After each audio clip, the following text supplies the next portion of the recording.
MMA fighters. Oh, yeah.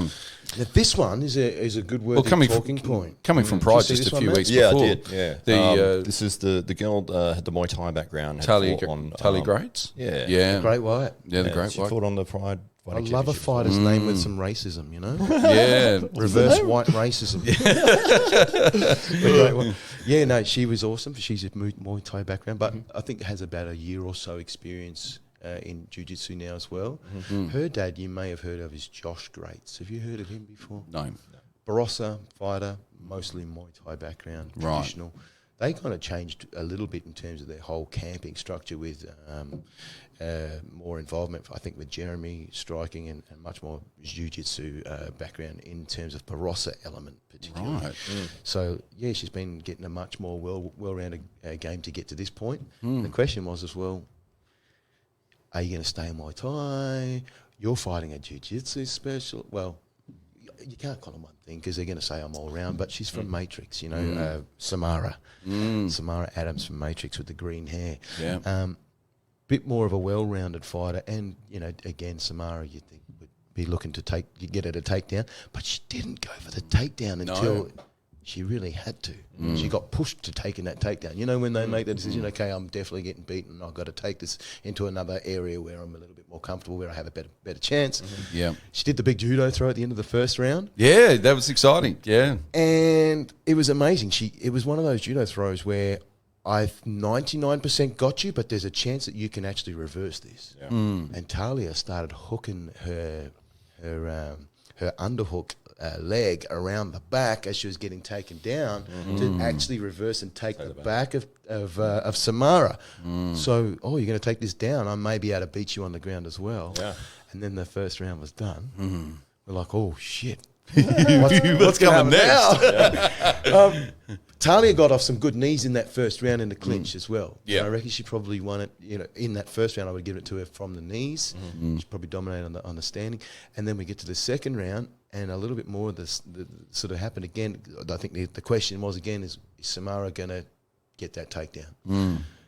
She did. She took it down, and the same thing happened again. Tahlia's new jiu-jitsu skills with these extra long, lanky legs. You don't want to do jiu-jitsu with somebody who's got those lanky legs because they can get the hook in, and then all of a sudden they're now on my back and change position. And how the hell did you do that? Yeah. They got a seat belt on top and the hooks in the back.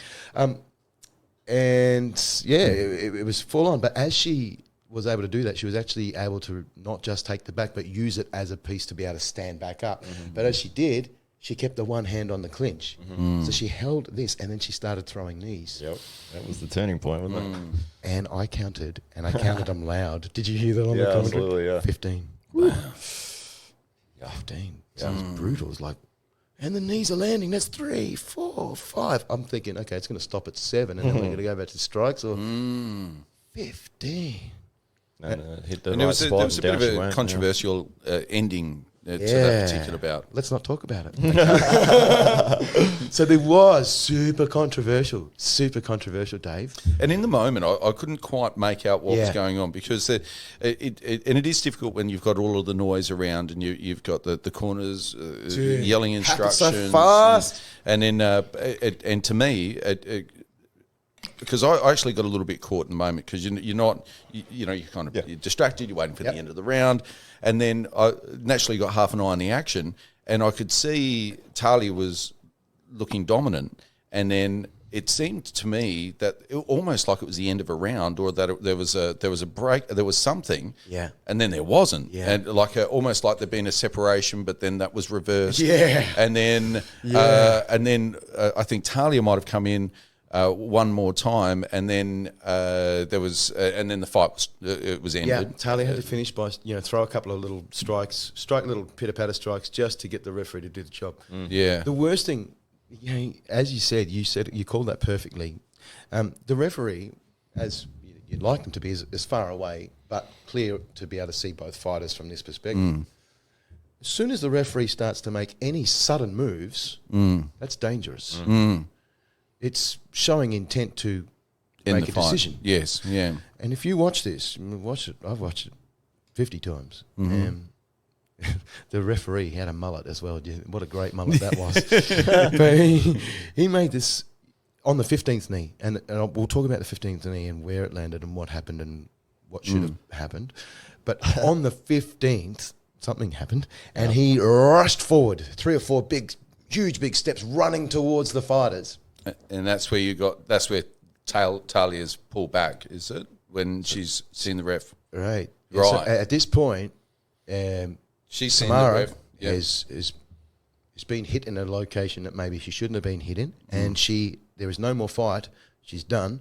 She's rolled over onto her knees and covered her face in agony. Not knocked out, but she knows she shouldn't have copped that. And even though, look, by the 14th knee it was done, but that 15th one we'll talk about in a sec. We'll come to that. But it was done. He's rushed in as if he's going to do something. There's that moment that you talked about. That there's this weird, like a half a second that didn't exist. There's this half a second in time that we're going to pretend never happened, apparently, or the referee would like to pretend never happened, but it did happen. He made this sudden movement, and now there's confusion. And then No then one he in the stopped. crowd knows what's going on. The commentators don't know what's going on. The referee don't know what's going on. And most importantly, Tahlia now is looking at the referee saying, what the hell? Are you stopping it? Are you continuing? She's on the floor and she's done, and I may have done something legal or illegal. Mass confusion. What do I do? Tahlia, smart enough, I spoke to her after as well, and she said, well, look, I've been around, and through my Muay Thai experience, I know, of course, you do not stop until the referee completely pulls you off. And that's good to hear that from a young fighter, that she knew that and was confident she had to do what she had to do. She didn't hit her hard, but she had to do what she had to do to get the referee to stop her, to stop the fight, which the referee should have protected that fighter a lot earlier, in my opinion. So before the 14th knee? Yeah. So 2 things there. And look, all sympathies to officials who volunteer their time, go out of the way, often travel. No sympathy for the haircut. We can always take points off the style, but all sympathies with them. It is difficult, and they're doing it for the love of the sport and to support the fighters themselves. And Not our usual referees, by the way. So, but on that occasion, your feeling was 14 was enough. It didn't. Should I put my balls on the line? Yeah, go on. Yes, we do want you to do that. So hang on, before you do that, any risk to us? No, in which case, go for it. We get to take 15 knees. There's a slight fungus hang on my left is this an testy. exclusive? Is this an exclusive? I mean, So I'll put my balls on the line, and before I say anything, look, guys, I'm sorry if I get this wrong. It's just my opinion, and I don't know everything, and I haven't had all of the conversations. But from what I see, one commentator's perspective. Yeah, I'm going to be in trouble. Expert opinion. And it's all opinion. It's everything is subjective, because hey, I'm not a referee, and referees, as you said, are human. They make mistakes. They have But interesting. Again, like DFC, we normally have Greg Kleinjohns, who comes over from Melbourne, of course, and who's one of Australia's, if not best, referees. He's Also right up there. Referees for UFC. And he's also the Richmond Tigers boxing coach. Oh, there you go. He's a pretty successful dude, Greg. Cool. We love Greg. We've got a great relationship with him and a couple of other guys. But on this weekend, there was 3 massive MMA promotions going on in Australia at the same time. We didn't get the guys we were normally used to familiar with, but we got this guy. And I believe he made a mistake. I'll be clear on the mistake. That 14, firstly, we've got to understand, and I made a mistake in my commentary not taking this in mind, but realising now that this fight was an amateur fight. So you can't knee to the head. But the 15th, and here's the trick for me. I was watching it, and Tahlia had her back towards us, so we couldn't actually see where the knees were landing. Yeah. But I was calling them out, going 13, 14, 15. The 15th one was the questionable one, and it was questionable for many reasons. But what I thought it was questionable for, I was wrong in. I thought it was questionable in terms of had her butt hit the floor, the 3 point of contact rule. Right. Okay. Right? She had 2 feet on the ground, and it wasn't her hand that was going to the ground. She had her hands in front of her face, protecting or hands up, sort of thing, as she was going down. But her bum was going down against the cage, right? So the rule is, of course, as you guys know, you have to have, if as soon as that third point of contact hits the ground, regardless of professional or amateur, no knees to the head. Right? And we know what happens at that point. It could be a no contest, or it could be allowed to continue after a 5-minute rest. But in light of it being an amateur, no knees to the head at all. Even standing. Okay. But my point at this stage, it happened so quick, was I thought it was about a third point of contact. Had her bum hit the ground? Had it not? Was it illegal or was it not? Here's another mistake that was made. It was made on behalf of DFC, and I'll say it right now. One thing we've got to get better at, and this is something I've done. I've been involved with DFC in lots of different capacities, and one of the capacities I used to have is I used to be the replay guy. It's a great job, replay guy, because you have your mates and they get a knockout and you get to replay it 50 times more than the other guy, Slightly standard. Let's see it again. But we had a new replay guy on, and who wasn't familiar so much with MMA. The right thing to do is to replay the dodgy decision and the final 14th, 15th knee, slow motion, about 10 times so that everybody can see it and it's clear. It didn't happen. It was replayed immediately after it happened, before anybody had realised what had happened. And then never again. And so we saw the replay and we were like, oh, was that illegal? Was it okay? But there was also this weird focus on the referee's movement, and then he stopped. So it's like you didn't know where to look at. Was the referee, will we be looking at the referee? Should we be looking at what happened previous to that? Was it third point of contact? Or was it just a knee that hit the face in an amateur bout that should never have happened? Or should the referee have stopped it on the floor? Was he starting to move in on the 13th, 14th? He made sudden movement, bro, after the 15th. Not on the 13th, 14th. Right. He was way out. Cucumber, and then crazy.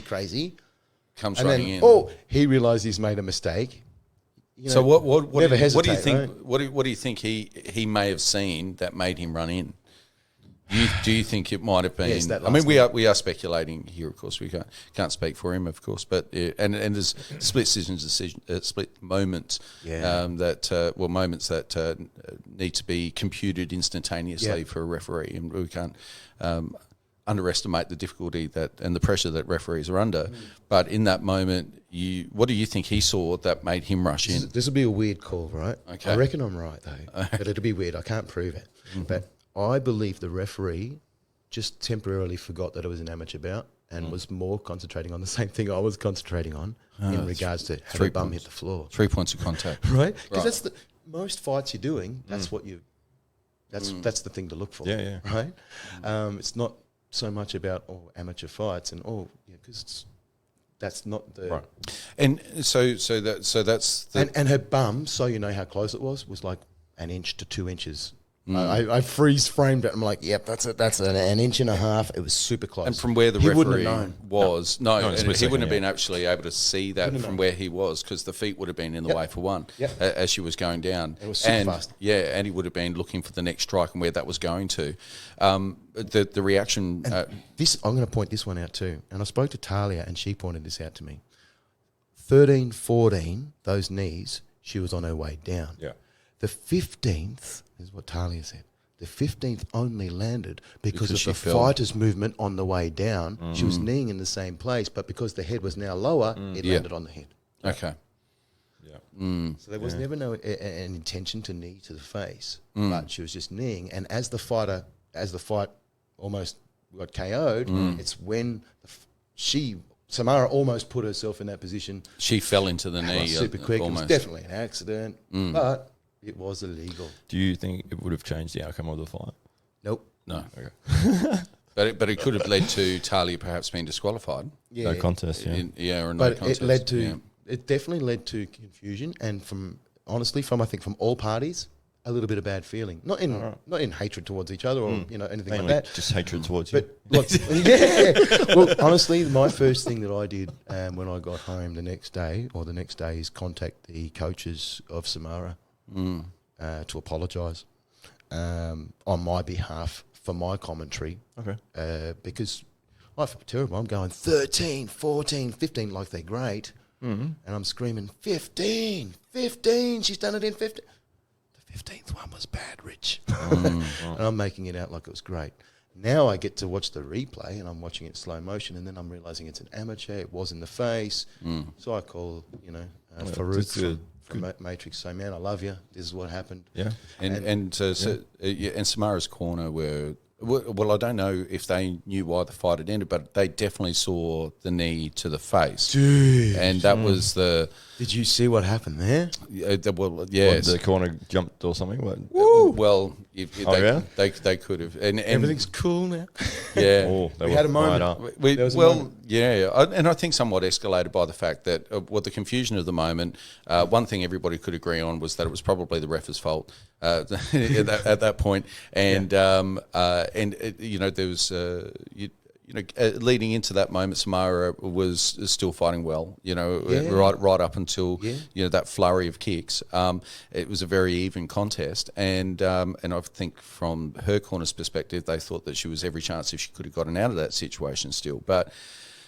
And to see it ended that way was probably a huge disappointment, and the emotion of that moment definitely boiled over. And some words. There was words back and forth through the cyclone. I don't know fencing. what they were, but I think initially the ref may have gone to address some of those concerns and then thought better of it. Yeah, I know this though. I know that now everybody's had a good chat. Yeah, and everybody loves each other. Well, yeah.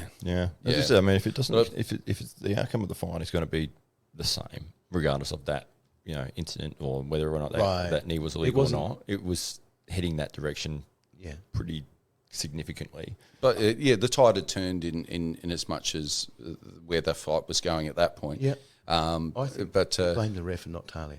Let's get him in. Tahlia's a beast, by the way. She's a beast and such a lovely girl as well. But that's my funny. She looks lovely. But the song she came out to? Is it the Diane Word one? Talk shit, get hit. Gangster, it's great. But at that moment where I did feel for the ref in some respects, because you could see his mind was chasing to trying to reconcile the decision whether he had the troubles at the corner in the ear. Yeah, I've got little fires going on now. Yeah, he literally had 3 fights because he had a fighter not sure if she'd won. Yeah, a fighter on the floor that could be hurt, and a corner upset at him about all of it. What have you done? And and in that moment, really difficult because these refs have to come back, of course, and I think his very next fight back was with the same corner. As it turns out, but he I do feel for the ref, and in that moment he turned to me and went, basically, fuck, and it wasn't about anything other than you could see that he knew that he'd disappointed people, and you could see he'd taken the responsibility of that moment really seriously. Oh, of course. And imagine him going to bed that night. He just, you just live with it, wouldn't you? You'd be going, I wish I could take that moment back, and just 2 minutes, 2 seconds earlier. And you kind of think, it's fun and it's entertaining and it's a great night out and we had an arm wrestle, but then there's moments of great gravity and seriousness where he knew that he was responsible. Split-second things that are happening. And you could almost see him calculating that could have easily gone much worse for Samara, and you could see him thinking, oh well, it was good that it didn't, but if it had, the guilt that he would have carried with him would have been tremendous, and still I think the gravity of the moment carried through with him for much of the rest of the night as well. So I feel for our officials, like I say, they volunteer their time, they often travel a long way, and it's largely a thankless task. And in this situation, it was a difficult one. No one goes, you were so good, you let that fight go perfectly. Like it just went so great. No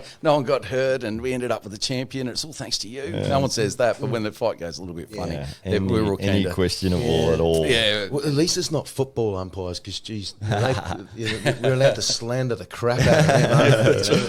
UFC ref.